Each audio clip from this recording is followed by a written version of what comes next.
Forget frequently asked questions. Common sense, common knowledge, or Google. How about advice from a real genius? 95% of people in any profession are good enough to be qualified and licensed. 5% go above and beyond. They become very good at what they do, but only 0.1% are real geniuses. Richard Jacobs has made it his life's mission to find them for you. He hunts down and interviews geniuses in every field: sleep science, cancer, stem cells, ketogenic diets, and more. Here come the geniuses. This is the Finding Genius Podcast with Richard Jacobs. Before we begin, a note from our sponsor. I'm Richard Jacobs, Executive Director of the nonprofit Finding Genius Foundation and host of the Finding Genius Podcast. In late 2016, I was rear-ended at 65 miles an hour by a truck on the highway, which sent me off-road into a ditch. The impact of the collision gave me a concussion and other injuries. At the hospital, a CT scan showed that I had thyroid nodules, which turned out to be cancer. It was then, when I had a biopsy in my neck, that I realized even if I was a millionaire, I wouldn't want a second or a third biopsy due to the pain and the invasiveness of it. And appointments at that time for thyroid experts were 3 to 6 months out. And I was worried about dying now, even if that was irrational. So because of this, I've decided to raise money to conduct a literature review on steroids, on the causes of anxiety and depression, a condition that affects well over 50 million people in the United States and hundreds of millions worldwide. Our goal is to create a codex, a guide that reveals all possible treatments for anxiety and depression for people that live with the condition, or for loved ones that have it, as my wife and my son do. To find out more about our fundraiser, visit findinggeniusfoundation.org and click on Current Initiatives. And now, to our guest. Hello, this is Richard Jacobs with the Finding Genius Podcast, now part of the Finding Genius Foundation. I have Dr. Raychelle Cassada Lohmann. She's a board-certified clinical mental health counselor and a supervisor. So we're going to talk about her work on teen anxiety and anger. Raychelle, thanks for coming. Thanks for having me, Richard. If you would, tell me a bit about your background, like what got you into this area of work? Oh, wow. I started my work as a school counselor, but right before getting into school counseling, I started doing some research, looking at going into some PhD programs. So in my early 20s, I was doing research on a mother-daughter study at North Carolina State University, in which I got to transcribe the stories of women who were in a women's prison facility in the state of North Carolina. And just hearing the relationships between those mothers and daughters and the trauma that had gone on in many of those relationships, and how the women were explaining how they handled their own emotions as an adult, that really sparked my interest in anger. And then I also worked on another study with children that were in the system, the North Carolina system, who had a lot of anger and aggressive issues. And after being a part of those studies, it really set a light bulb off in my mind, just wondering how people can get so angry and couple that with aggression and act so impulsively, and how their lives can change quickly, and the repercussions of aggression and anger in the spur of the moment, how quickly it can take over a person. And when I started my work in the school setting, working with adolescents, I really got to do some groups, some individual counseling, work with students when they were brought to me right after getting into a fight or an altercation in the school, and started noticing that some of the things that I was doing with the students was showing some very good results, even though I wasn't doing a research study at the time. I was a school counselor. But I started noticing thematically some of these key things that I was teaching and working with these adolescents on was actually helping them whenever they got into these situations, these anger-provoking situations. And then couple that with students who have anxiety, I noticed there was a high correlation between anxiety and anger. And sometimes we get so caught up in the manifestation of anger that we fail to see what's behind the anger might be anxiety. So all of that really led me into wanting to do more research, wanting to do more trainings, write books, sharing some of the things that I found to be successful when working with children who were angry, anxious, anxiety, working with children who struggle with depression, and just understanding each of these emotions and these issues that our youth face and what we can better do to help them cope in diverse and situations. Okay, so what have you learned about how anger manifests, and what are some of the underlying reasons why, teens will get angry? Yeah, well, usually, and anyone usually gets anger because they feel they've been done wrong or someone they care about has been done wrong. So we seek some form of justice. It's at the time when we're angry, when we act out, we see that, we don't feel that something's fair. Something's not right. So understanding what I call triggers, button pushers are, we each have unique things, whether it's an adult that's on an interstate and needing to get someplace on time, and getting frustrated because they're in traffic. That can be a trigger for some people. That time, that lack of control of time, needing more time, which also goes into if someone who is highly anxious that's in that situation, they might act out of frustration and anger more. But triggers is the very first place because we all have certain things that set our anger into motion and cause it to escalate. So it's important to become aware of those very things that really push our buttons because those are the things that we're going to be more sensitive to. Okay, so what kind of protocols have you developed, or, how do you help teenagers that have anger? The first thing with anyone, a teen or adult, is they have to want to make a change.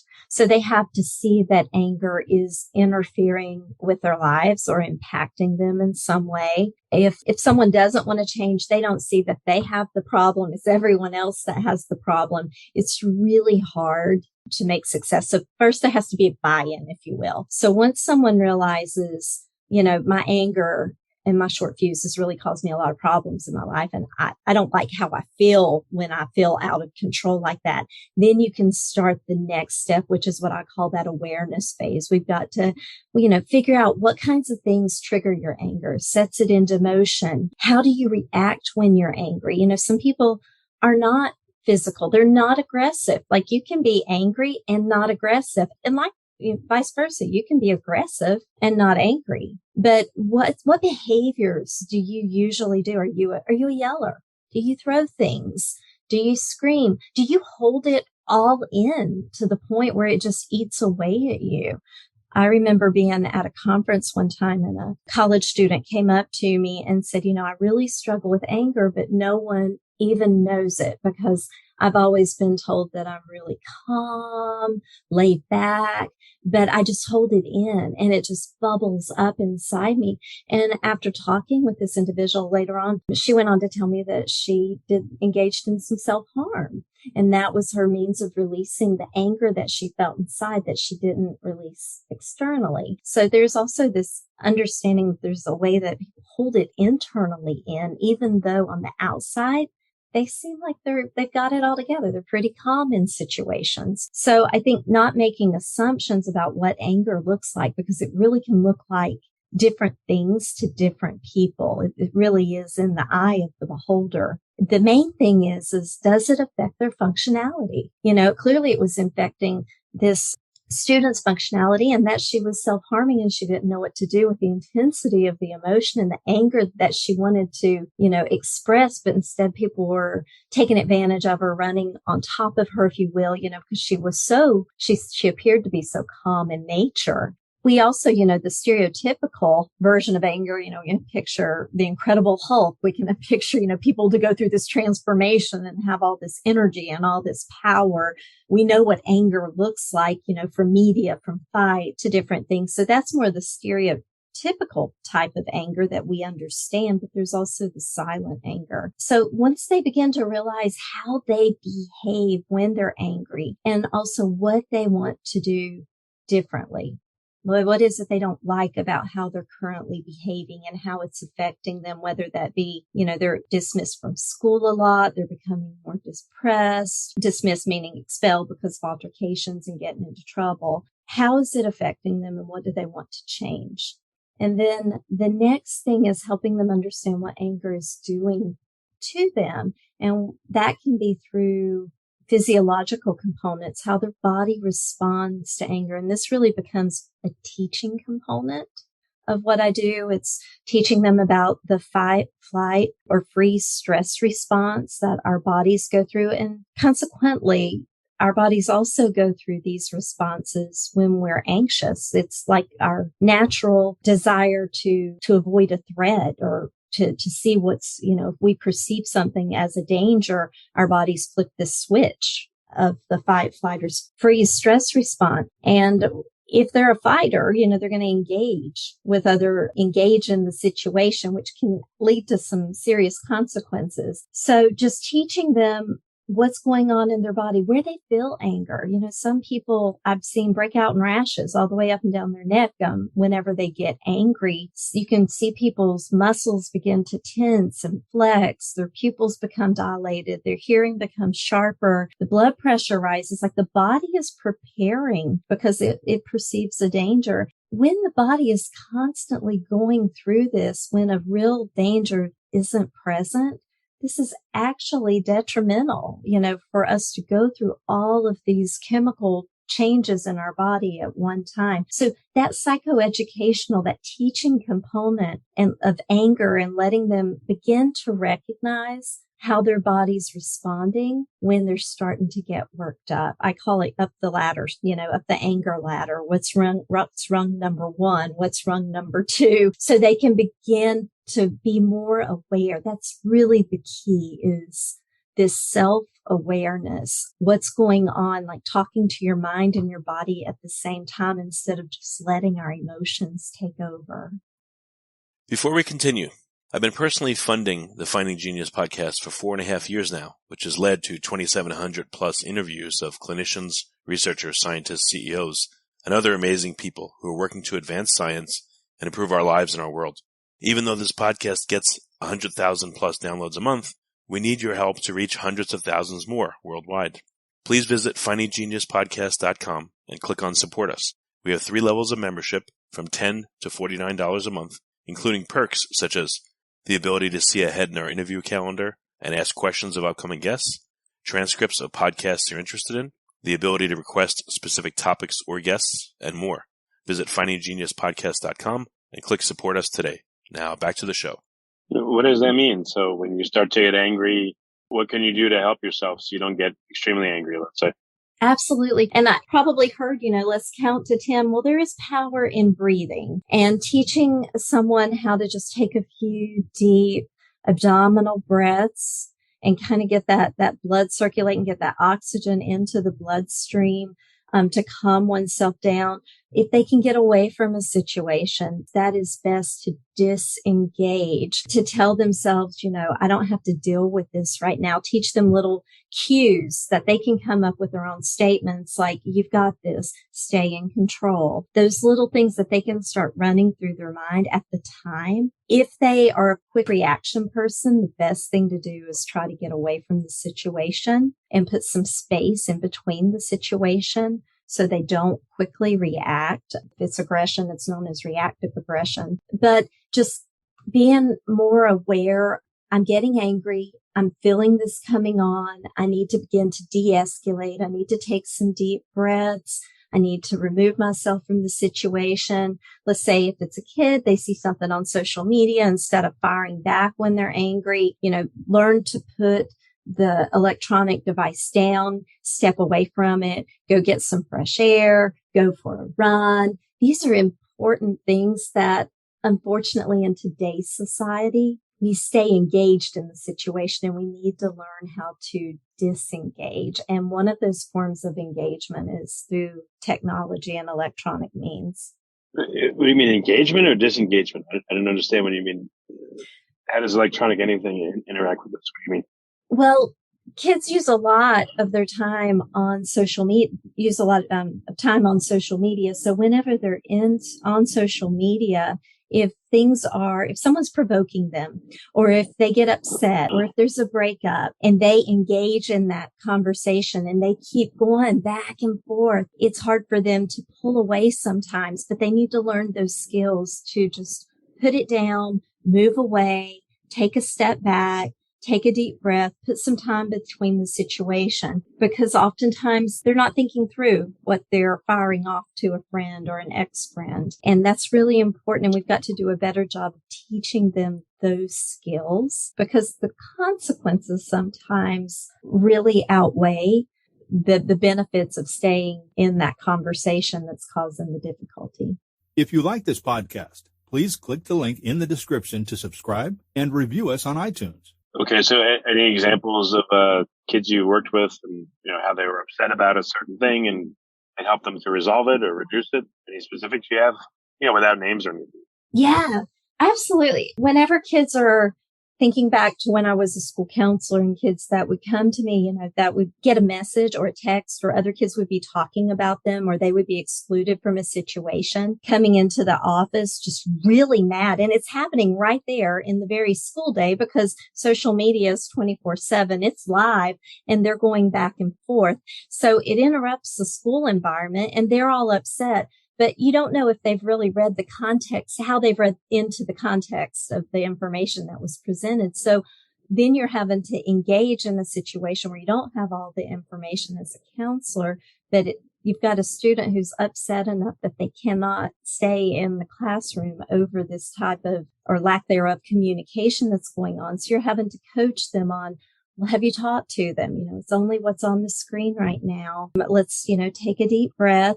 Even when breakups occur on social media during the school day, it can really interfere with the school day. So just teaching them, what's a way that we can communicate? How can we get more information? You don't have to send a response right now.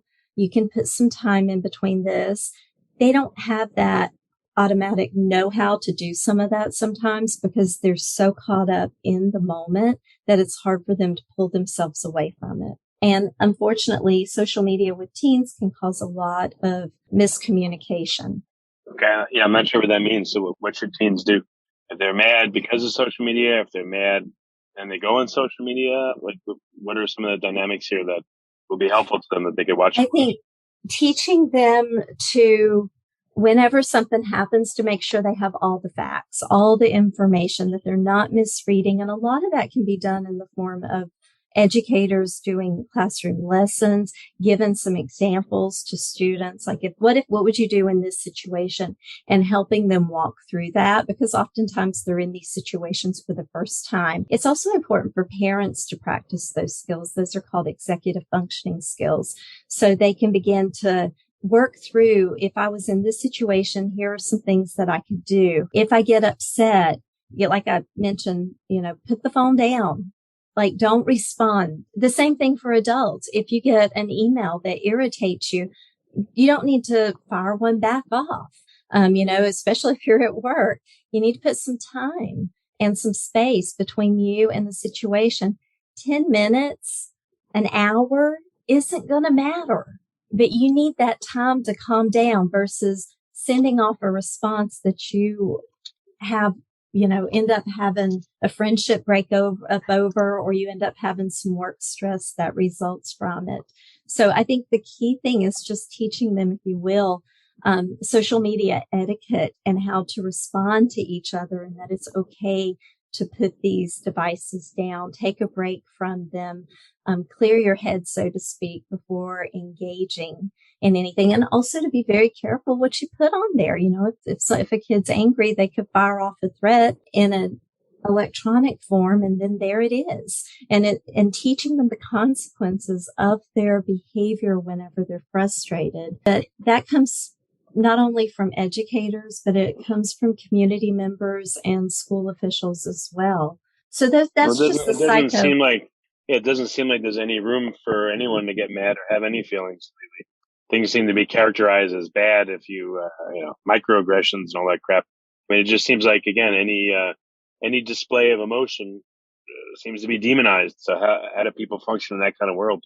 I'm sorry, I don't understand. Are you saying, from your perspective today, people seem to be demonized by communicating through social media?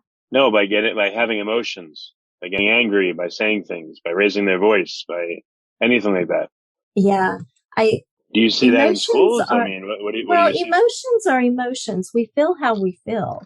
And expressing anger in an appropriate way is perfectly fine. Anger is a perfectly natural emotion.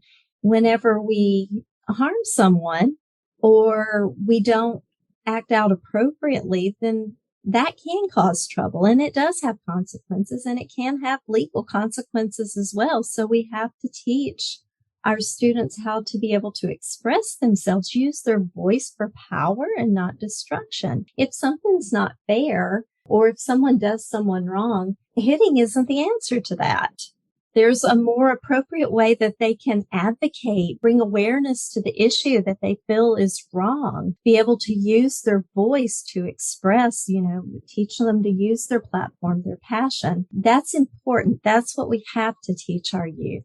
We don't have to physically be aggressive. That comes with consequences. Anger, using your platform, using your voice for assertion and not aggression is perfectly fine. And But what does that mean, using your voice so what is that? Being assertive, standing up for something whenever you see an injustice or when you feel that you've been done wrong. If you feel that you haven't been graded fairly or that your teacher doesn't like you, teaching them to have conversations with that person, with their teacher. And if that teacher won't listen and they still feel that way, then go higher, go to someone else, use your voice for advocacy for yourself. And if you find that that's not being effective, then seek someone that's going to be able to help you, use your voice for that advocacy.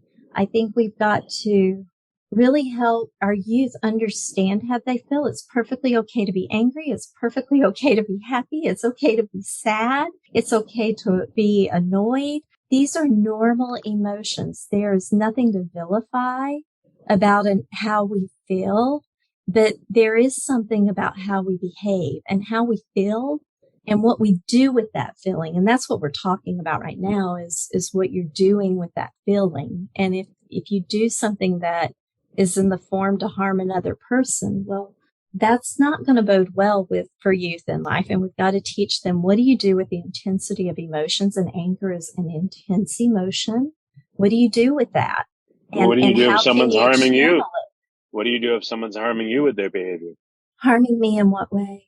I don't know. There's myriad ways, but there's plenty of ways people can bully each other and harm each other with words voices. And actions. You stand up for yourself. If we're talking like bullying behaviors, taking a stance, standing up for yourself, letting them know you don't appreciate being spoken to that way. And if they don't listen, then seek help. If you're a kid, seek help. You don't have to put up with that. You can stand up for yourself. And if people don't listen to you, then use your voice to advocate and get help from someone, a trusted adult. There are ways that we can take stands without hurting or harming someone. When teens reach out for help, you don't see any disbelief in what they're going through or gaslighting or anything. What happens if that happens? If a teen does try to reach out, they feel like they're not being listened to by the people that are supposed to help them out. That absolutely can happen in some situations. The main thing is we've got to help our adolescents who struggle with anger that is affecting, and when I say struggle with anger, I mean it's affecting their ability to function. Maybe they're getting suspended from school. Maybe they can't hold a job because of their anger. That's problematic for them. And so what they're doing is not working. And we've got to work with them on ways to better be able to express themselves. So what have you found that's been particularly helpful to teens that you counsel or you speak to? Yeah, I know one teen that I worked with in particular. I like to find out what their outlets are for releasing anger. So after the psychoeducational part, it's trying to help them find ways that they can release that level of emotion. And this young person was more of a physical person. So the kid was mad at another student in the school and had come to me and said, ready to get into a fight. And I'm like, whoa. Okay. Well, first let's go for a walk because I knew this kid needed to move. That was an outlet. And so we went for a walk and I ended up taking the kid into the weight room of the high school, gave the kid some boxing gloves, and the kid got in front of a heavy bag and just punched it for a little bit. And then afterwards looked at me and said, thanks. I really needed that. So I gave the kid an outlet of where to release that level of energy that was way more appropriate than, seeking out the student that he was angry at the time. So finding out what those outlets are, sometimes it would be just a kid coming in to see me and I would dim the lights and just put on some soft music and just sit there and just chat with them. And that would automatically calm them down. That's why it's so important to have that self-awareness and get to know these kids. I can't say there's a one-size-fits-all program when it comes to anger. There are certain skills that we can teach that we know are effective, such as the physiological cues, the triggers, understanding their behavioral reactions. Those are our common elements. But when it comes to working with emotions as intense as anger, if you think of an iceberg, there's usually a lot below that iceberg, and it's not a one-size-fits-all iceberg. You really have to get to know the kids. You have to develop that rapport. You have to develop that trust. And then you also need to know where that amount of anger is coming from. It could be some things are happening at home. It could be that they're carrying stress of a sick parent around. It could be that their parents are in the process of getting divorced. Like, there's so much beyond and below the surface of anger that we have to understand. What happens though, and I feel kind of has happened even in our conversation, is we get so stuck on the behavior that's occurring that we forget to go below the surface and figure out what's the manifestation of that anger, what's causing the anger, where's the source of it. And if we can go to the root, then we can really help the kid with the skills that need to be put in place. Even my own research, I do single case research design studies, which I basically work a kid through their own anger management plan. And I've got some research that shows that by doing this non-one-fits-all approach, but really tailoring it to that kid, teaching them these skills, teaching them how their body reacts, but doing it in a way that it just focuses on them, their unique needs, has been shown to be very effective. So I think we need to not just categorize, anger as this one piece. An approach for working with someone who acts outwardly with anger would be very different from the student that I mentioned at the beginning who was holding it in and engaging in self-harm. So I think that's important. That person's not going to want to go hit a heavy bag, right? That person's not going to be able to get that out that way. We're going to have to change the way that we approach this to help this individual. But anger, the after effects of anger, sometimes don't feel very good. We regret what we've done. And I don't want kids to have to do that. I don't want adults to have to go through that pain of anger, but rather to understand that they're angry and be able to think through, use what we call the cognitive component of anger. There's three components of the anger. There's the emotion itself, the affect. There's the behavioral component, which we focus most of our time on today, which is what we do when we feel that way. But there's also the cognitive component, of which it's our thought processes when we're angry.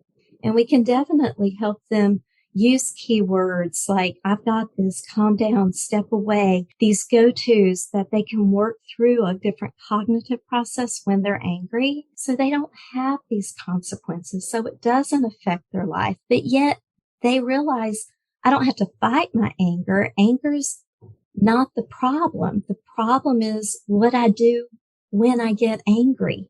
So what are some of the common things that teenagers do when they're angry that you can address? Are there commonalities in what they do?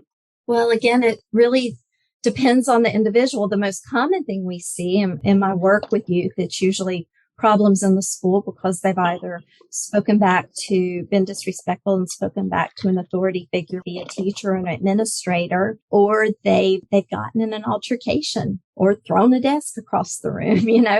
These are the common things that really impair educational functioning with anger. And just one of the things that I've noticed is giving them a safe spot to go to when they're angry, letting them know there's a way out, a place that you can go, whether that be the school counselor, the school social worker, the school psychologist, whatever systems are in place. where that kid can go when they start to feel they're at level 3 of their anger ladder. And if they keep going any higher, that they're going to just, really react out. And that's important when a kid can get up and go to that spot and just have a moment to collect themselves so they don't go into this overdrive of fight, flight, or freeze stress response. And for those kids we're talking about, that would be more of a fight stress response. But that's an important level of self-awareness when they can pull away and go. And even if they don't want to talk about it, because some kids aren't talkers when it comes to if they're really upset, they don't want to talk and not put that pressure on them. And I think sometimes we want to know what's wrong. Tell me what happened. That's actually one of the worst things you can do, Richard, is when you're working with an angry teen is have them rehash what just made them angry. It's only going to make them angrier. So don't have them regurgitate.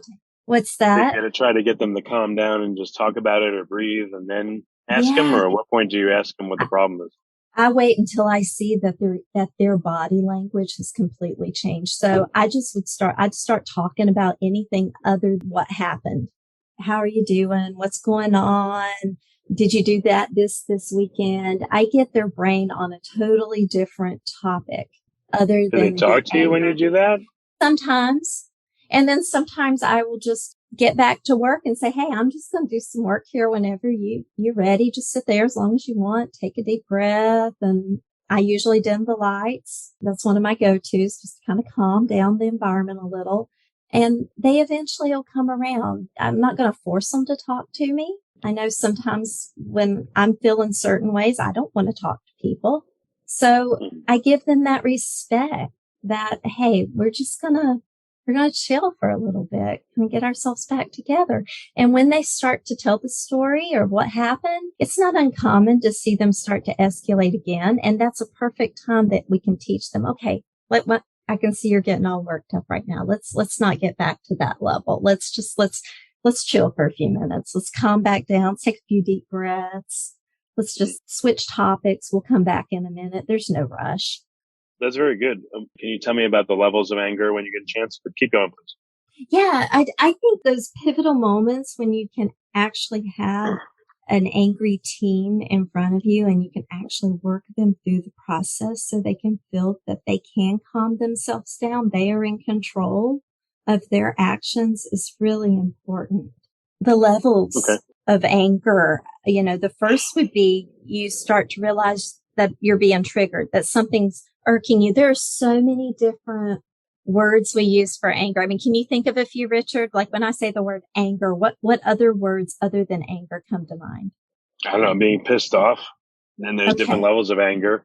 There's people are stewing or rumination is a big part of it. Yeah. Playing the stuff over and over in your head. I don't know. There's different kinds of anger. Annoyment, irk. Annoyance, yeah. Whenever we go through that, would you say that annoyance was lower on the scale than being pissed off for you? I don't know. What I found is sometimes something will happen in a day and I'm not happy about it. And then, if I don't watch out, it'll affect the rest of the day. Yeah. And sometimes if I have, the presence of mind, I'll say, what's going on with myself? And then I realize, this happened at the store or whatever it was. And that takes the edge off, at least, if I can think about what made me feel a certain way. Mm-hmm. Fixing it, sometimes it works, sometimes it doesn't, but at least figuring out what's going on helps. I can tell you that much.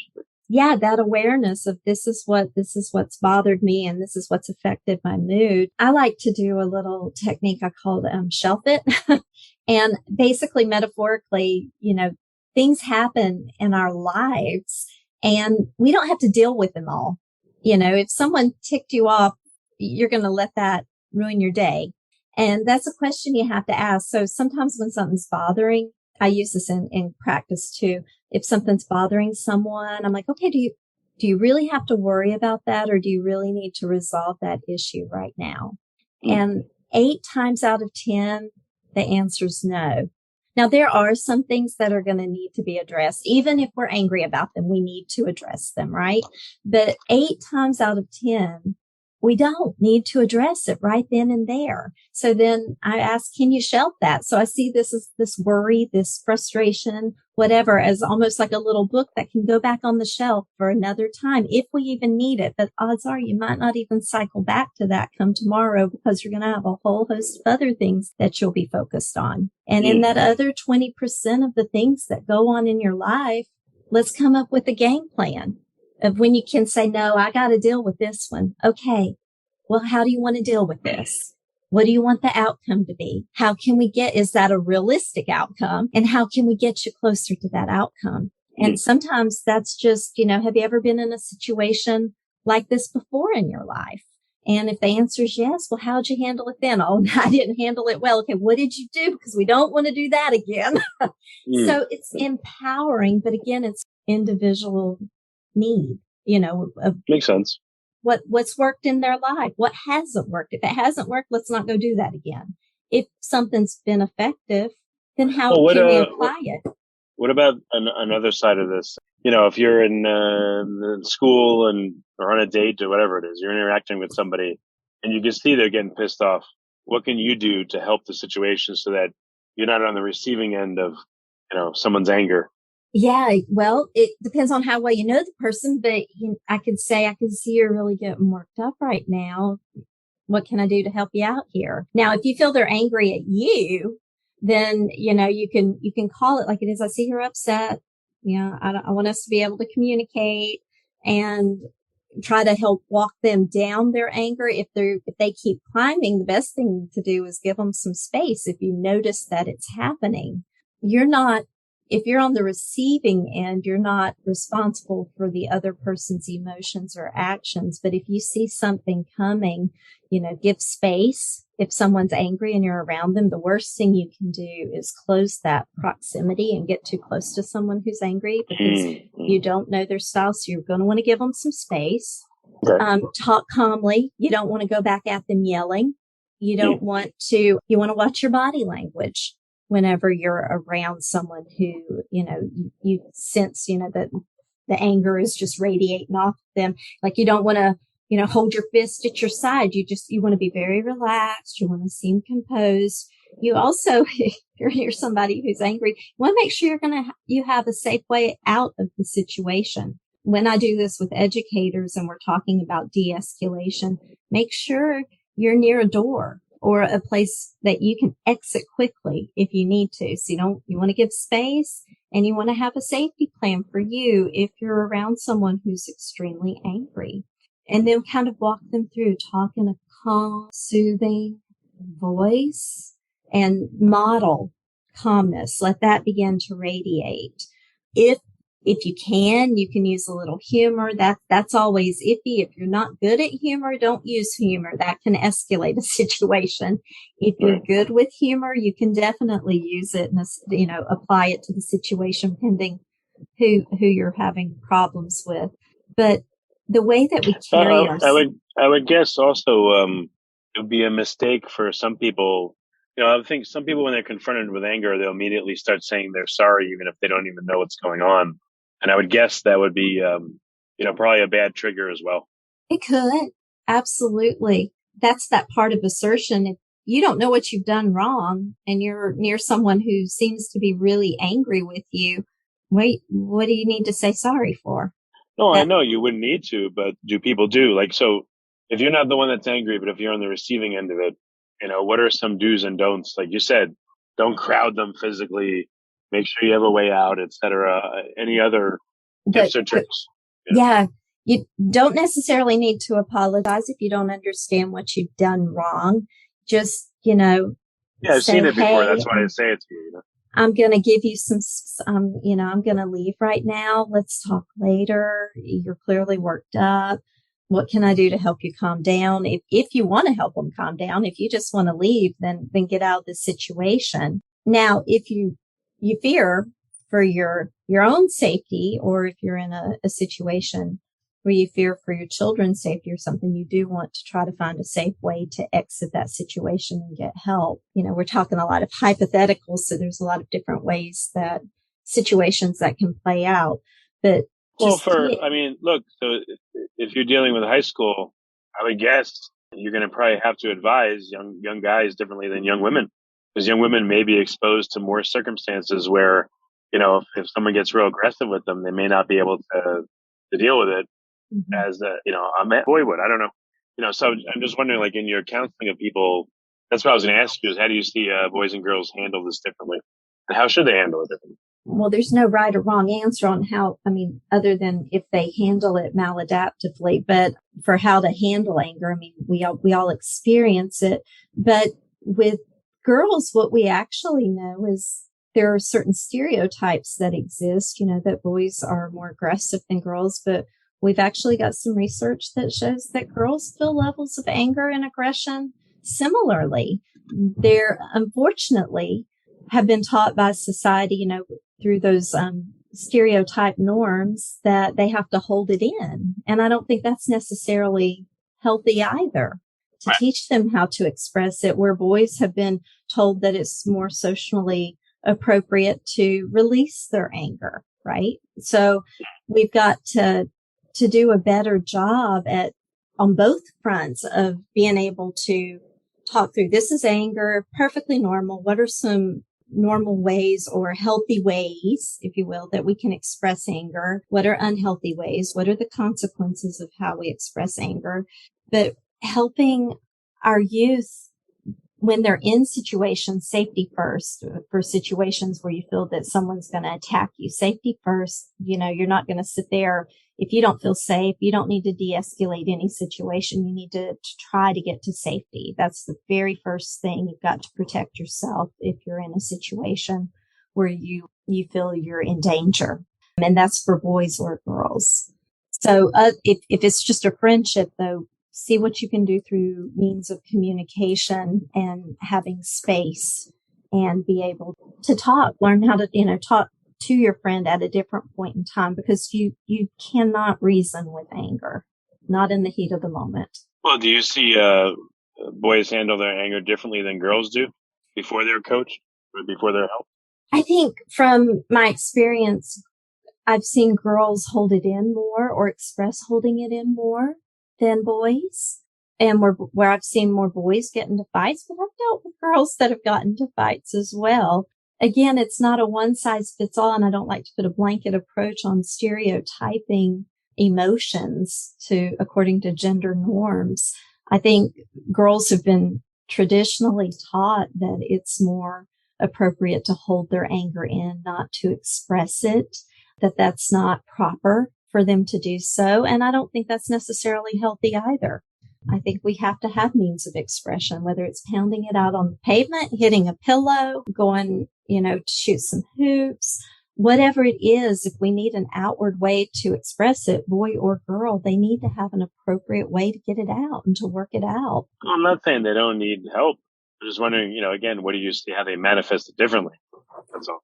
Not trying to stereotype or anything. I'm just asking you based on your experience, what you see. I think girls suppress, from what I've seen, is girls suppress it more and boys use more external means, but not in all cases. Right. I know. I'm sure it's not in all cases. It's understood. Who are the people that are like you that help people in high schools? Is it, the counselor for the school? Is it the school nurse? Is there no one that's really designated to do this? Like who could and should be doing this, let's say, in a school environment? Everybody? That's a great question, Richard. Well, I'm a clinician as well. I got one good question then. You got good questions. As a clinician, I see children in my own private practice, youth in my own private practice who struggle with anger and want to work through that. So I see them clinically. In the school setting, there are school counselors. Some schools have social workers that are there full time. That's a hard question to answer, which makes it a good question because each district and each state sets up things differently. So, I can see, like, if I was in the school, if you were in a school, I can see you're making an effort, you're helping, you've got a nice skill set. But I would think most skills, I don't know if they designate anyone. I don't even know if they're aware of this. They pay attention. That's what I mean. I would guess that. I do a lot of trainings that bring me in to talk with school counselors and school social workers and school psychologists. So those would be some of the key people. There's also some schools, districts have funding for behavioral interventionists that work with children. So it really depends on the district and the school setting. But the ones that are trained in understanding the developmental needs of youth and also being able to help them with what we call social emotional development and skills is going to be your school counselors, your social workers, and your school psychologists. So any of those individuals in a school setting would be able to understand and help these youth in these situations. Okay. Well, very good. What's the best way for people to find out more about your work and about this whole body of work on how to help people with their anger? Yeah, there's a lot of really good resources out there. You can definitely visit my website at raychellelohmann.com. I've got several books, and the Anger Workbook for Teen is actually gone in international versions as well in many different languages. And it goes through some of the processes that I've talked about today. There's also a really good website. I know we really didn't get into it today on anxiety, but it's the Anxiety and Depression Association of America. They have a lot of great information out there. And then if you're working with a child who is impulsive, maybe with attention deficit, one of my favorite goes-tos is Attitude. They have a website that you can sign up for information on. That it's ADD, capital ADD, and then Etude. So some really good resources out there for educators and for parents and also for youth that are maybe looking this up at home, trying to do some self-care on their end. Okay. Well, excellent. Well, Raychelle, thank you so much for coming on the podcast. I appreciate your help. Absolutely. Thank you for having me, Richard. Have a great day. If you like this podcast, please click the link in the description to subscribe and review us on iTunes. You've been listening to the Finding Genius podcast with Richard Jacobs. If you like what you hear, be sure to review and subscribe to the Finding Genius podcast on iTunes or wherever you listen to podcasts. And want to be smarter than everybody else? Become a premium member at findinggeniuspodcast.com. This podcast is for information only. No advice of any kind is being given. Any action you take or don't take as a result of listening is your sole responsibility. Consult professionals when advice is needed.